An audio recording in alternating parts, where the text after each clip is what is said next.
ہے انسان جوانی میں جو کام کرنا چاہتا ہے کر سکتا ہے. انسان جوانی میں اگر نیکی کرنا چاہے تو بھی کوئی رکاوٹ نہیں ہوتی، اور انسان جوانی میں اگر گناہ کرنا چاہے تو بھی اس کے اعضاء کے اعتبار سے، طاقت اور قوت کے اعتبار سے کوئی رکاوٹ نہیں ہوتی. غرض کہ انسان اگر جوانی میں صحیح راستے کا انتخاب کر لے تو وہ جنت کی راہ کا مسافر بن جاتا ہے، اور اگر انسان صحیح راستے کا انتخاب نہ کر سکے اور وہ برائیوں کے راستے پر چل پڑے تو پھر وہ جہنم کا ایندھن بنتا ہوا نظر آتا ہے. میرے پیارے آقا صلی اللہ علیہ وآلہ وسلم کے پیارے دیوانوں، اب ہمیں یہاں کثرت کے ساتھ جو نوجوان موجود ہیں ان سے مخاطب ہو کر کے مجھے یہ بات عرض کرنی ہے کہ میرے بھائیوں، اللہ رب العزت نے ہم میں سے اکثر لوگ ہیں جن کو یہ موقع عطا کیا ہے. جو لوگ ابھی 50 سال کی عمر کو نہیں پہنچے وہ بڑے خوش نصیب ہے اس اعتبار سے کہ وہ جوان ہے. اللہ رب العزت نے ان کو جوانی جیسی عظیم نعمت عطا کی ہے. آئیے میں آپ کو بتاؤں، اللہ اکبر، جوانی میں انسان پر شیطان مکمل محنت کرتا ہے، بھرپور محنت کرتا ہے، اور شیطان کی کوشش ہوتی ہے کہ کسی بھی طرح سے انسان کو اچھے راستے تک ہے. شیطان انسان کی فکر کو اغوا کرتا ہے. شیطان راستے سے تشریف لے جا رہے تھے، اکثر بڑھاپے انسان گئی اور جھکی ہوئی کمر سے وہ کہیں جا رہے تھے. کچھ نوجوانی میں صحیح راستے کے طور پر، مذاق کے طور پر اس بوڑھے کا مذاق اڑانے کے لیے رہے ہو، انتخاب نہ کر سکے، اور وہ مذاق کرتے ہوئے اور مستی کرتے ہوئے اس بوڑھا لیکن چڑا نہیں، اس لیے کہ وہ سنجیدہ انسان تھا. وسلم کے میں اپنی کھوئی ہوئی جوانی کو تلاش کر رہا تھا، مستی کر رہا تھا. اللہ اکبر، اس بوڑھے کا مذاق اڑانے کی کوشش کر رہا، اپنی کھوئی ہوئی جوانی کو تلاش کر رہا ہوں. میں ڈھونڈ رہا ہوں بھائیو، ڈھونڈ رہا ہوں اپنی جوانی کے وہ اوقات جو میں نے دکھ، وہ بڑے خوش نصیب. اللہ اکبر، خدا نے دیا، میں نے وقت اللہ داتا کہ بڑھاپے ہی کتنی کربناک کہ کسی بھی طرح سے بھی بڑی برائیوں کے راستے شیطان انسان کی فکر کی عورتوں پر بد مرتبوں کو اپنے پیٹ میں ڈالنے والے، ذرا غور تو کریں. اللہ اکبر، دردناک بڑھاپا عطا کرتا ہے. علامہ ابن رجب حنبلی رحمت راستے سے تشریف، حضرت ابو طیب رحمت اللہ تھے. اللہ گئی اور جھکی ہوئی کمر، صحت کا راز قطور غذا کھا کر رہے ہو، بیماریوں کے اندر مبتلا ہوتے ہیں، کیسی کیسی تباہیوں کے. رب العزت کبھی کبھی اچھے انسانوں کو بھی آزمائش اور امتحان کرتے ہوئے بنیاد اڑا لیکن چڑا نہیں، اس پکڑ کرنے ہے، دولت ہماری ہے، کیا کریں گے کر رہا تھا، مستی کر رہا تھا. اللہ اکبر، اس بوڑھے اللہ پکڑ کرنے والا ہے، اور اللہ کی پکڑ بڑی سخت ہے. ہر ایک کی کھوئی ہوئی جوانی کو تلاش سے کوئی نہیں چھڑا سکتا. میرا رب فرماتا ہے ان عذاب رب، ڈھونڈ رہا ہوں اپنی جوانی کے، یعنی کہ اس عذاب سے تجھے بچا نہیں سکتی. اللہ کے دکھ کر، ادھر بیٹھ کر، یہاں بیٹھ کر، وہاں بیٹھ کر، ہوٹلوں پر بیٹھ کر، دریاؤں کے آج دیا میں نے وقت بھی چھین لی جاتی ہے. اللہ آتا کہ بڑھاپے تندرست و توانا ہے. لوگوں نے پوچھا توانائی کا راز کیا ہے؟ اپنے آپ کو گناہ سے بچایا، اور جب میں بوڑھا ہو رہی کتنی کربناک باقی رکھا. اور اسی طرح سے اس کے برعکس ابن رجب کہتے ہیں ایک مرتبہ سید الطائفہ طاؤس العلماء جنید بغدادی رضی اللہ تبارک و تعالیٰ عنہ ایک مرتبہ بغداد کے بازار سے جا رہے تھے. ایک بوڑھا لوگوں کے درمیان بھی بڑی اہمیت ہے، لیکن ذرا غور تو کرو. اے میری قوم کے وہ جوانوں جنہوں نے اپنی زندگی پھیلا کر کے بھیک مانگ رہا، برائیوں کے راستے کو بھولنے والوں، دولت اور جوانون پر بھی نظر رہے، اس کی غیرت پر بھی نظر گی، عورتوں پر بدھا ہے، مگر کوئی اس کو کیا اتنے بے مروت ہو گئے کو اپنے پیٹ میں ڈالنے کے لیے تیار نہیں ہے. تو سیدنا عیاشی اور مکاری میں گزاری ہوگی، گناہ اور دینے والا نہیں ہے. جب لوگوں نے تحقیق کیا تو معلوم ہوا حضرت تو اس نے تھے اللہ اللہ چلا اگر سفید داڑھی کا نام بڑھاپا حد کا راز طاقتور غذا کھا کر دیکھو گے رب العزت کبھی کبھی اچھے انسانوں کو بھی آزمائش بنیاد پر بیماریاں آتی پکڑ کرنے آ جاتا ہے. دولت ہماری ہے کیا کریں گے؟ سن لو اگر موت سے کوئی نہیں چھڑا سکتا میرا رب فرماتا ہے ان عذاب رب کی غلامی کی ضرورت ہے. ایک پیر پہ کھڑے رہنے کر ادھر بیٹھ کر یہاں کھڑا ہوا آج بھی چھین کھڑا رہنا تندرست پورا قرآن اپنے آپ کو گناہ سے باقی ہلکا کر دیا. یہ اپنا جنید بغدادی پھیلا کر کے بھیک مانگ رہا رب العزت نون پر بھی نظر ہوں ہم نے اپنی جمع ہے مگر کوئی اس کو کیا اتنے بے مربت ہو گئے کا منہ بھی نہیں دیکھتے. بہت زیادہ فنون کی ضرورت ہوتی ہے. یہ صرف ایک قادری فقیر کے دل کی صدا ہے. آج کل نوجوان لڑکے سب سے زیادہ جس گندگی میں مبتلا ہیں وہ ہے لڑکیوں کے ساتھ ناجائز تعلقات. اور یہ تعلقات پھر انسان کو دھیرے دھیرے ایک دوسرے سے قریب کرتے ہیں اور اس کا اینڈ ہوتا ہے زنا. اگر بچیاں بھی سن رہی ہے اللہ کرے میری بچیاں قوم کی بیٹیاں بہنیں سن رہی ہے اللہ ان کو بھی ہدایت دے. حالانکہ بچیاں ایسی نہیں ہوتی نہ نوجوان بھی زیادہ تر ایسے نہیں ہوتے. حالات کے تناظر میں بات ہو رہی اس لیے کہ بات پوری دنیا تک پہنچتی ہے. یہ فرینڈشپ جس کو کہتے ہیں لڑکے اور لڑکی کی یہ زنا تک لے جاتی. پہلی بات تو میں آپ کو یہ بتاؤں اسلام لا قانونیت کا نام نہیں ہے. اسلام قانون کا نام اسلام ڈسپلین کا نام. ہمارے مذہب کتنا قانون پابند ہے ہمارا مذہب کہ ہمارے نبی نے بیت الخلا میں کون سا پیر رکھنا چاہیے یہ قانون بھی عطا کیا. ہم کائنات کو چیلنج کر کے کہتے ہیں کسی قائد نے اگر بیت الخلا کا بھی قانون عطا کیا ہو تو وہ لا کر کے بتائے. ایک یہودی نے سلمان فارسی کو کم مذاق اڑاتے ہوئے کہا یہ کون سا مذہب ہے جو بیت الخلا میں بیٹھنے کا طریقہ بھی بتاتا ہے. تو سلمان فارسی سرکار نے فرمایا یہی تو مذہب ہے جو بیت الخلا میں بھی ہمیں یتیم نہیں چھوڑتا. جس مذہب نے بیت الخلا میں جانے اور آنے کا طریقہ بتایا. حتیٰ کہ اگر آپ فقہ کی کتاب اٹھا کر کے دیکھیں تو سردی میں استنجا کرنے کا طریقہ الگ بتایا گرمی میں استنجا کرنے کا طریقہ الگ بتایا. اگر مائک پر نہیں ہوتا تو میں آپ کو بتاتا کہ اس کی حکمتیں کیا ہے لیکن وہ اس وقت نہ اس کا وقت ہے نہ ٹائم ہے. بچے بڑے مرد عورتیں سب سنتے ہیں اس لیے میں اس کو یہاں پر بات نہیں کرتا. آپ اپنے علماء سے جا کر مفتیان کرام سے جا کر میں سب کے نام تو نہیں جانتا ہمارے حضرت علامہ ہمارے بھائی مفتی منظر اشرفی صاحب یہاں پر موجود ہیں اور بھی علماء موجود ہیں سب کے نام مجھے نہیں پتا لیکن آپ ان سے پوچھیں سردی اور گرمی میں استنجا کے احکام بدل کیوں جاتے ہیں تو وہ آپ کو بتائیں گے کہ سردی میں جلد سکڑتی ہے تو احکام الگ ہو جاتے ہیں اور گرمیوں میں جلد جب وہ پھیلتی ہے تو احکام الگ ہو جاتے ہیں. دیکھیے اسلام کی باریکی کا سائنس کا تصور اور خواب جہاں تک نہ پہنچ سکا اسلام وہاں کی بات 1450 سال پہلے بیان کر چکا. اس سے بڑی حکمت کیا ہوگی اسلام کی. اللہ اکبر. بہرحال تو عرض یہ کر رہا تھا اللہ اللہ میرے آقا صلی اللہ علیہ وآلہ وسلم کے دیوانوں اللہ رب العزت کے حبیب فرماتے خوبصورتی ملے اور جوانی ملے. میں سمجھتا ہوں کہ میں نے جس جوان کو دیکھا اب تک خوبصورت ہی دیکھا.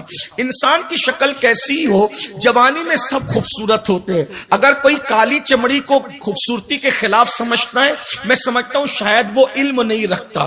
ایک بات عرض کروں رنگ کی سفید اور کالی چمڑی خوبصورتی اور بدصورتی کی دلیل نہیں ہوتی.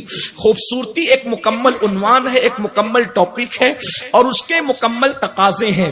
ناک آنکھ اور رخسار اور پھر ساری چیزیں ایک اپنی جگہ ہے. ایک بات عرض کروں قدرت نے انسان کو جو اعضاء دیے اسی نہج پر قدرت نے کچھ پھول بھی پیدا کیے اور آپ دیکھتے جائیں مثال کے طور پہ نرگس کو دیکھیں انسان کی آنکھوں کو دیکھیں سنبل کا پودا دیکھیں، انسان کے بالوں کو دیکھیں، انسان کا رخسار دیکھیں، گلاب کا پھول دیکھیں، انسان کے ہونٹ دیکھیں اور اس کے بعد لال بدخشاں دیکھیں، تو آپ کو پتا چلے گا کہ بہت سملر معاملہ ہے، بہت ملتا جلتا معاملہ ہے۔ بلکہ اگر یوں آپ سے عرض کروں کہ اللہ اکبر کس طرح سے یہ سملر ہے آپ کو بتاؤں، بلکہ کہیں کہیں لاد بدخشاں کسی کے ہونٹوں کے سامنے ہینچ معلوم ہوتا ہے، کہیں کہیں سنبل کی نرمی کسی کے بالوں کو کے سامنے جو ہے وہ شرمندہ نظر آتی ہے۔ کسی دن اگر چاند کو زمین پہ بلانے کا اختیار ہو تو ہم بلا کر کے کہیں کہ آؤ ذرا ہمیں بھی دیکھ لو اور ہماری قوم کو بھی دیکھ لو، تو شاید چاند 14ویں رات میں چمکنے کا شعور ہی بھول جائے۔ یہ بات اتنے یقین سے اس لیے کہہ رہا ہوں کہ اللہ اکبر ایک ایسا انسان کامل جس میں سارا حسن سمٹ آیا تھا، جب وہ باہر آیا ہے تو اس کا سامنا کبھی چاند کر ہی نہیں سکا، اور میرے امام کے قلم سے یوں باہر آیا، آسماں گر تیرے تلووں کا نظارہ کرتا، روز ایک چاند تصدق میں اتارا کرتا، اور چھپ گیا چاند نہ آئی تیرے دیدار کی تاب، سامنے گر کبھی ہوتا بھی تو سجدہ کرتا۔ وقت نہیں ہے ورنہ میں بتاتا، آج تک لوگ حیران ہیں، انکار بھی کر رہے ہیں کہ انگلی کے اشارے سے چاند ٹکڑے کیسے ہوتا ہے۔ میں نے کہا انگلی کے اشارے سے چاند ٹکڑے ضرور ہوتا ہے، لیکن اس کے لیے کوئی خوبصورت انگلی چاہیے، خوبصورت انگلی چاہیے، اس لیے کہ جو کام تلوار نہیں کرتی وہ کام حسن کر جاتا ہے۔ تو کہا وہ کیسے؟ کہا وہ اس طرح سے کہ جب کوئی اندیکھی چیز کو دیکھ لے، تصور کے خلاف، تخیل کے خلاف، فطرت کے خلاف، جب کوئی کسی کو چیز کو دیکھ لے تو اس کا کلیجہ پھٹ جاتا ہے۔ مثال کے طور پر اگر کوئی بندہ اچانک ایکسیڈنٹ کو دیکھے تو اس کا کلیجہ پھٹ جاتا ہے۔ بہت سارے لوگ ہیں جن کے کلیجے پھٹے ہیں، پھٹ جاتے ہیں، کوئی زور سے چلائے اس کا کلیجہ پھٹ جاتا ہے، ایسا ہوتا ہے۔ تو اللہ اکبر، تو چاند کو اللہ کے رسول نے زمین پہ کھڑے ہو کر اشارہ کیا تو کس طرح؟ حضور کا ناخن چاند کی طرف تھا، چاند نے توجہ سے ناخن مصطفیٰ کا حسن دیکھا، اس حسن کا حال یہ تھا کہ اس حسن کی تاب نہ لا کر چاند کا سینہ شک ہو گیا۔ حسن مصطفیٰ جان رحمت کے ناخن کی تاب نہ لا سکا۔ بتائیں تو صحیح، یہ انسان کامل کا حسن ہے۔ اتنا حسن تو قدرت نے کسی کو دیا نہیں، لیکن اس کی خیرات ضرور عطا کی گئی ہے۔ میرے امام ایک مقام پر فرماتے، دندان و لب و زلف رخ شاہ کے فدائی ہے، در عدن لال یمن مشک ختن پھول۔ بہرحال ابھی حسن کی بات چل رہی تھی، ایک بات میں آپ سے عرض کروں، کالی چمڑی اور سفید چمڑی معیار حسن نہیں۔ ہارون رشید کے دربار میں ایک مرتبہ 2 کنیزوں کا مناظرہ کروایا۔ ہارون رشید بھی اپنی طبیعت کا آدمی تھا، وہ اپنی طبیعت سے جو چاہتا کرتا بادشاہ تھا۔ ایک بہت گوری خوبصورت کنیز تھی، ایک بہت کالی اور بالکل کالی کنیز تھی۔ تو اس دونوں کا مناظرہ ہوا، اس نے کہا میں خوبصورت، اس نے کہا میں خوبصورت۔ انہوں نے بڑی دلائل پیش کی اپنے اپنے حسن پر۔ پہلی بات آپ کو جو حسین ہوتا ہے وہ اپنے آپ کو حسین کہتا ہی نہیں ہے۔ بیدم شاہ وارسی نے کہا تھا کہ اپنی ہستی کا گر حسن نمایاں ہو جائے، انسان اپنے انوار پہ شیدا ہو جائے۔ اللہ اکبر، جس وقت حسن انسان کی ہستی کا خود پر نمایاں ہوگا، انسان کو اپنے آپ سے پیار ہوگا۔ دراصل ہم دوسروں کو دیکھنے میں اتنے مصروف ہو گئے کہ خود کو دیکھنے کی فرصت نہیں ہے۔ بہرحال انہوں نے اپنے اپنے حسن کی تعریف کی۔ بالآخر جو گوری کنیز تھی وہ مغلوب ہو گئی، کالی کنیز غالب آ گئی یہ کہہ کر کہ سنو سنو اور غور سے سنو، تم بہت گوری اور سفید چمڑی ہے، اگر تمہاری تھوڑی سی سفیدی اٹھا کر میرے گال پہ رکھ دیا جائے تو ساری دنیا کہے گی کہ عیب پیدا ہو گیا، یہ کالی کنیز کوڑی ہو گئی، کوڑی ہو گئی، اس میں کوڑ ہو گیا۔ تیرا سفید رنگ میرے گال پر آیا تو لوگ مجھے کوڑ کا تانا دیں گے اور لوگ مجھ سے دور بھاگیں گے، لیکن میری کالک اگر تیرے گال پر رکھ دی جائے تو تیرے عیب میں تیرا عیب نہیں ہوگا، بلکہ لوگ کہیں گے کیا خوبصورت چہرہ ہے، ایک تو گورا رنگ ہے، دوسرا اس پر تل ہے، تو اب بتا تو خوبصورت ہے یا میں؟ تیرا رنگ مجھ میں آئے تو میں عیبی ہو جاؤں، میرا رنگ تجھ میں جائے تو تل کی شکل اختیار کر جائے۔ تب اللہ اکبر پتا چلا کہ کوئی جو ہے وہ گورا اور کالا، بدصورت اور خوبصورت نہیں، سب خوبصورت ہے۔ کیوں؟ اس لیے کہ اللہ اکبر، انسان سے زیادہ اگر کوئی خوبصورت ہوتا تو اللہ اپنے محبوب اسی لباس میں بھیجتا.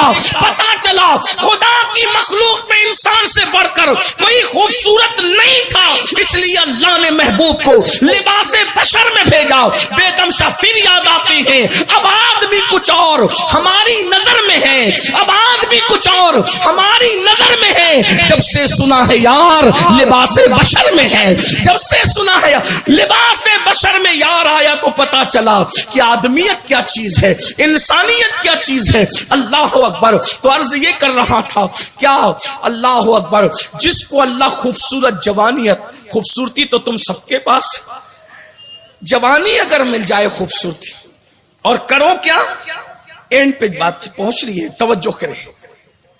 خوبصورتی اور جوانی جب دونوں جمع ہو جائیں اس وقت بندہ حرام سے بچے, حرام سے, تو اللہ اس بندے کا ذکر فرشتوں کے درمیان کرتا ہے, اور فرشتوں پہ اس جوان کا ذکر فرشتوں کے درمیان کر کے فخر کرتا ہے, فخر. اور اللہ فرماتا ہے میں نے حسن بھی دیا, جوانی بھی دی, پھر بھی یہ حرام سے بچ رہا ہے. اے میرے فرشتوں, اگر میرا حقیقی بندہ دیکھنا ہے تو میرے اس بندے کو دیکھ لو, یہ میرا حقیقی بندہ ہے. اور ایک مقام پر اللہ کے رسول علیہ السلام فرماتے, آقا کریم فرماتے کہ جو جوانی میں عبادت کرے, جو جوانی میں عبادت کرے وہ اللہ کے نزدیک بعض فرشتوں سے افضل ہو جاتا ہے. جوانی کی عبادت بعض فرشتوں سے افضل کر دیتی انسان کو. ایک مقام پر اور ارشاد فرمایا, اب اس کو سن لے اور بات اینڈ کی طرف جاتی ہے. اللہ کے رسول علیہ السلام فرماتے ہیں اے جوانوں, کاش کے موبائل کو ضرورت کے مطابق استعمال کرو. موبائل کے اندر واٹس ایپ تو بہت دیکھا, کبھی قرآن پڑھنے کے بھی عادی بنو. جوانی جانے والی, چلی جائے گی. جوانی جانے والی ہے, چلی جائے گی, ختم ہو جائے گی جوانی. بہت جلد رو گے, پچھتاؤ گے, پچھتانا کام نہیں آئے گا. خدا کے لیے آج احساس کر لو, احتساب کر لو. اللہ اکبر, اللہ اکبر. فرمایا جو جوان صبح کے وقت, جو جوان صبح کے وقت عبادت کرتا ہے, صبح سے مراد فجر لے لے, فجر کا وقت, کیونکہ صبح کی عبادت تو فجر ہی. اللہ کے رسول علیہ السلام فرماتے جو جوان صبح کے وقت عبادت کرتا ہے اس جوان کو بوڑھوں پر ایسی فضیلت ہے جیسے مرسلین کو عوام پر فضیلت دی گئی. مرسلین مطلب رسولوں کو جیسے پبلک پر فضیلت ہے, صبح کی عبادت کرنے والے جوانوں کو اللہ نے بوڑھوں پر ایسی فضیلت عطا فرمائی ہے. اللہ کو جوانی پسند, جوانی کی عبادت پسند, اس لیے اللہ نے جوانی دی ہے. اس کو نکڑوں پہ بیٹھ کے, ہوٹلوں پہ بیٹھ کے, گھوم پھر کر, موبائل میں, فیس بک پر, یوٹیوب پر, کسی کی ناجائز دوستی میں, حرام دوستی میں ضائع مت کیجیے. اس کو عبادت میں, ورنہ مرنے کے بعد روایتوں میں آتا ہے کہ بندہ اللہ سے عرض کرے گا مولا صرف 2 رکعت نماز پڑھنے کی اجازت دے دے, میں دنیا میں جا کے 2 رکعت پڑھ لوں. تو ارشاد ہوگا بندے ہم نے تو پوری زندگی عبادت کے لیے دی تھی, تو نے عبادت کے لیے وقت نہیں نکالا. آج ہم گناہ کے لیے تو وقت نکال رہے, آؤ آخری بات, سچی توبہ کر لو. وقت ضائع کیا تو اگر ہم بے عمل ہوتے, توجہ کرنا, اگر ہم جوانی میں بے عمل ہوتے تو بھی برباد ہوتے, مگر ہم بے عمل نہیں ہیں. غور کرنا, لوگ کہتے ہیں ہم بے عمل ہے, میں نے کہا جو اگر بے عمل بھی ہے تو تم مجھ سے بہتر ہے. ہم بے عمل نہیں ہیں, ہم بد عمل ہیں. کیونکہ بے عمل اور بد عمل میں فرق ہے. بے عمل اس کو کہتے ہیں جو اچھا عمل نہیں کرتا مگر برا بھی نہیں کرتا, اور بد عمل اس کو کہتے ہیں جو اچھا عمل نہیں کرتا بدی ہی بدی کرتا ہے. غور کیجئے, صبح اٹھنے سے لے کر رات سونے تک ہم کتنے اچھے کام کرتے ہیں, ذرا بتائیے.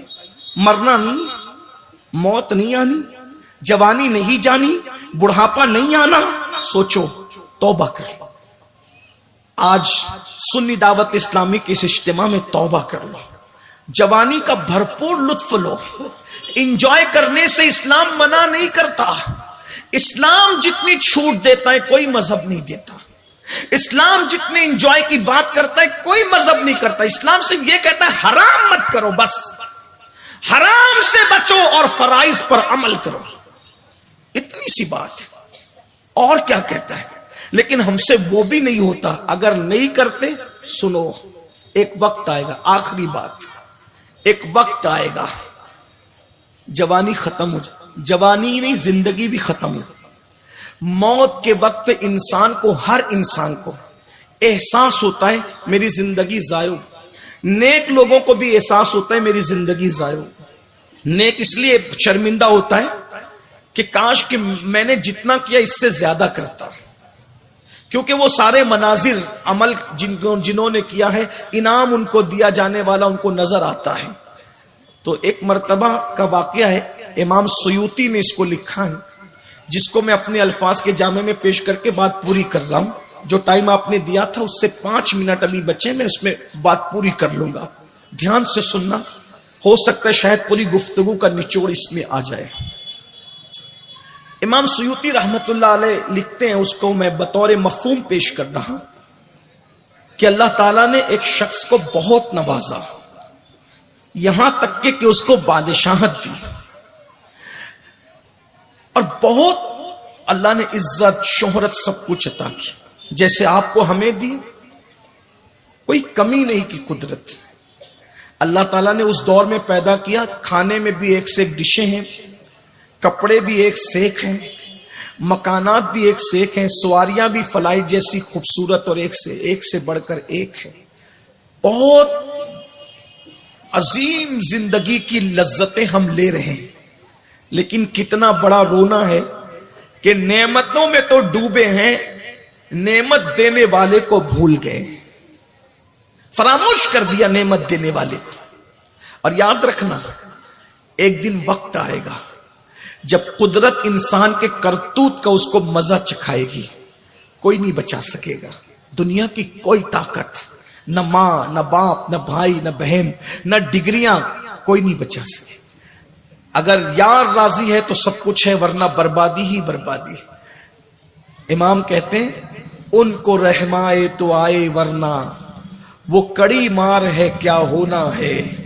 اوروں سے چھپ کے کیے جس کے گناہ، وہ خبردار ہے کیا ہونا ہے. دور جانا ہے رہا دن تھوڑا، کوش تیار ہے کیا ہونا ہے. کل وہاں دید کا دن اور یہاں، آنکھ بیکار ہے کیا ہونا ہے. موت کے وقت احساس ہوتا ہے اے میری دکان، اے میرے مکان، اے میرے بچوں، اے میری بیوی، اے میرے دوستوں، دل ہمیں تم سے لگانا ہی نہ تھا، دل ہمیں تم سے لگانا ہی نہ تھا. اب سفر بار ہے کیا ہونا ہے. دور جانا ہے رہا دن تھوڑا، کوش تیار ہے کیا ہونا ہے. اللہ اکبر، کیا ہونا ہے، کیا ہونا ہے، کیا کیا ہے. بدعملی، بدعملی، بدعملی، بدعملی. سن لو تقریریں سن کر توبہ کو کل پر ٹالنے والوں، نماز کل سے پڑھنے کی بات کرنے والوں، کل زندگی میں کبھی نہیں آتا. کسی کی زندگی میں کل کبھی نہیں آیا، ہماری زندگی میں بھی کل کبھی نہیں آئے گا. کل ہمیشہ آج بن کر آتا ہے. اس سے پہلے کہ کفن میں ہاتھ بند جائے، ان کھلے ہوئے ہاتھوں سے جو نیکی کر سکتے ہو کر لو. اس سے پہلے کہ کفن میں پیر بند جائے، ان پیروں سے چل کر جتنی نیکی کر سکتے ہو کر لو. موت کی آخری ہچکی سے یہ زبان رک جائے، اس سے پہلے جتنا ذکر کر سکتے ہو، درود پڑھ سکتے ہو، جتنے اچھے اعمال کر سکتے ہو کر لو. وقت ہے. قرآن کہتا ہے الذی خلق الموت والحیات لیبلوکم ایکم احسن عملا. ہم نے موت اور زندگی کو اس لیے پیدا کیا کہ تمہاری جانچ کرے، تمہارا امتحان کرے، تمہاری آزمائش کرے. کون تھوڑی سی زندگی پا کر اچھا عمل کرتا ہے. بہت تھوڑی سی زندگی دی امتحان کے لیے، نہ ختم ہونے والی زندگی تو آخرت میں ملے گی، وہ کبھی ختم نہیں ہوگی. یہ صرف اچھے اعمال کے لیے دی، لیکن ہم نے کہاں کہاں گزار دیا. اس کو بھی دولت ملی، عزت ملی، شہرت ملی، سب کچھ اس کو ملا. گھمنڈی ہو گئے، غرور کرنے لگے، تکبر کرنے، جیسے ہم تکبر کر رہے ہیں. آپ کہیں نہ کہیں تکبر میں ڈوبے ہو. غریبوں کے پسینے سے بدبو آتی ہے، علماء سے نفرت ہے. حالات یہ ہیں، تھوڑا پڑھ لکھ لیں تو ان پڑھوں کو جاہل جاہل کا تانا دیتے ہو. تہجد گزار بن جاؤ تو 5 وقت کے نمازی تمہیں حقیر نظر آتے ہیں, 5 وقت کے نمازی بن جاؤ تو بے نمازی تمہیں حقیر نظر آتے. نہ, ایک منکسر المزاج مسلمان کی شان نہیں. مسلمان تو نمازی ہو بے نمازی ہو سب کو اپنے سے بہتر سمجھتا ہے. بہرحال اس کو اللہ نے سب دیا. اس نے گھمنڈ میں کہا میرے لیے لباس تیار کر. ایک سے ایک لباس لائے گئے, ریجیکٹ کیا. بالکل بہت لباسوں کے بعد ایک لباس پسند آیا. سواری پہ بیٹھا, گھوڑے پہ بیٹھا اور لوگوں کو کہا قطار لگا کے کھڑے ہو جاؤ, کوئی سر نہ اٹھانا, آج کوئی مجھ سے بات نہ کرے, اس لیے کہ لوگ میری سطوت, میرا دبدبہ, میری ہیبت دیکھے. بس سب ہاتھ باندھ کے کھڑے تھے. سواری کا ایک قدم آگے بڑھنے والا تھا, ایسے میں ایک آواز آئی, رکو, ٹھہرو. اس نے گھمنڈ کی گردن کو موڑ کر کے مکمل گھمنڈ کے ساتھ دیکھا. آنے والا پھٹے پرانے لباس میں کوئی مرد درویش تھا. اس درویش کے اندر ہیبت تھی. اس نے کہا رکو, رک گیا. اس نے کہا کیا بات ہے؟ کہا بات ایسے نہیں ہوگی, بات تو تیرے کان میں کہنے کی ہے. اس نے کہا میں تیری بات سن رہا ہوں, اسی پر بس کر. اس آنے والے مرد درویش نے کہا میں تیرے کان میں بات کہنے آیا ہوں. بس اس کی آواز سن کر کے ایسی ہیبت طاری ہوئی کہ اس کو قریب بلایا. اس آنے والے درویش نے کہا گردن جھکا, گردن نیچی کر. اس کی اکڑی ہوئی گردن نیچی ہوئی. کان میں کہا مجھے پہچانتا ہے؟